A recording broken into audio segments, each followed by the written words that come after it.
love story. Now throw in a couple of vampires and you've got box office gold. Well, at least that's what this cast is hoping for with their new movie, TWilight.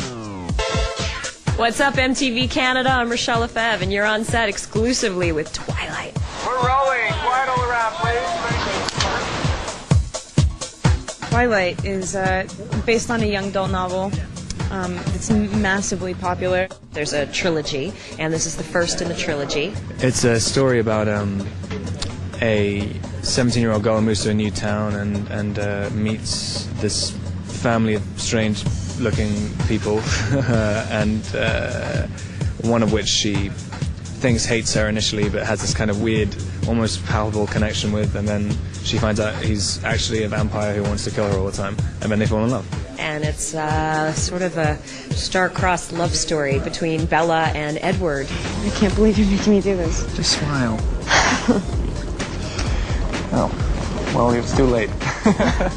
And it's like a struggle to keep it, because there's just no living with an immortal. Like, if everybody wants to kill you and he doesn't want to make you an immortal, it's sort of like a Romeo and Juliet type situation. And so it's also sort of an action adventure between the two of them that involves them getting into a little bit of trouble. The role I play is Victoria, and I play a nomadic vampire. In Stephanie's world, there are more peaceful vampires, and then there are the vampires you don't want to meet in the street.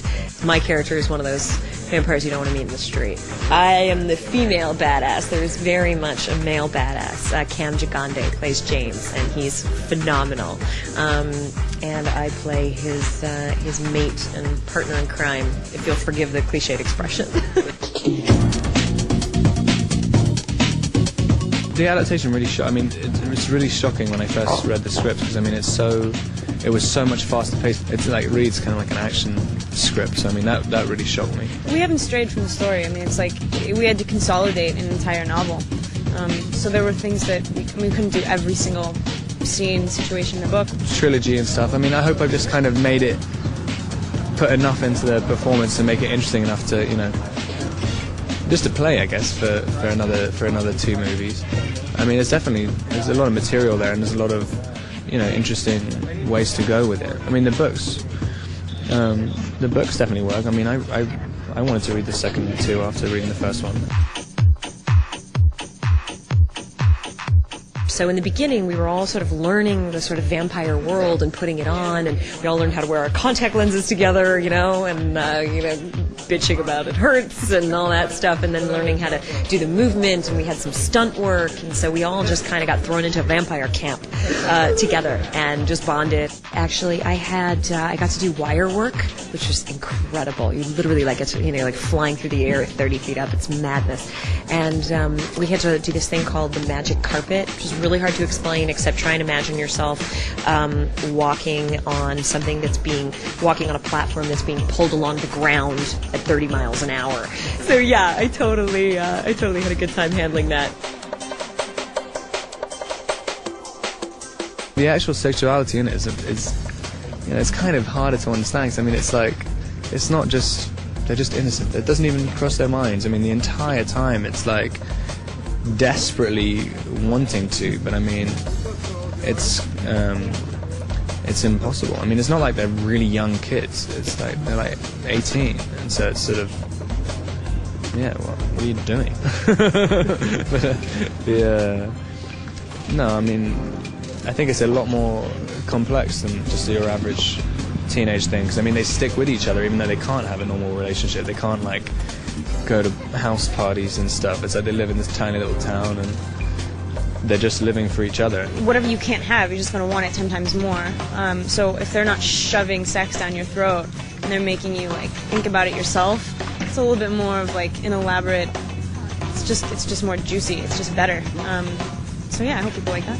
I actually think that younger audiences are going to love it. I mean, if you think about what Baz Luhrmann did with Romeo and Juliet, I mean, they had a single love scene basically in that, and all you really see them do is kiss. And when I saw that, you know, movie, and people who were even younger than me were responding to that with this like incredible, like, oh my god, and they were swooning in their seats.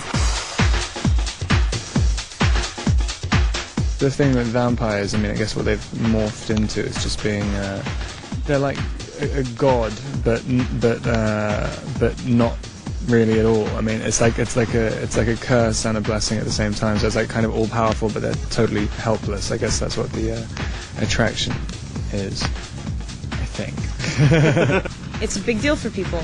I mean, for me, I think the most interesting thing about it is just like the questions that it brings up about life. I mean, like, that's all you're questioning in the world anyway, but it raises different concerns. It's like, live life to the fullest. It's pretty mind-boggling. Like, we knew it had a built-in audience.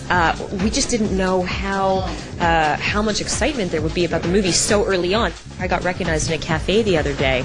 I had the girl behind the counter and was like, "Can I?" And this wasn't in Portland. It was in Los Angeles. She was like, "Can I ask you a question? Are you playing Victoria on Twilight?" And I'm like, "You've got to be kidding me! Like, I haven't even finished filming yet." So yeah, it's mind-boggling.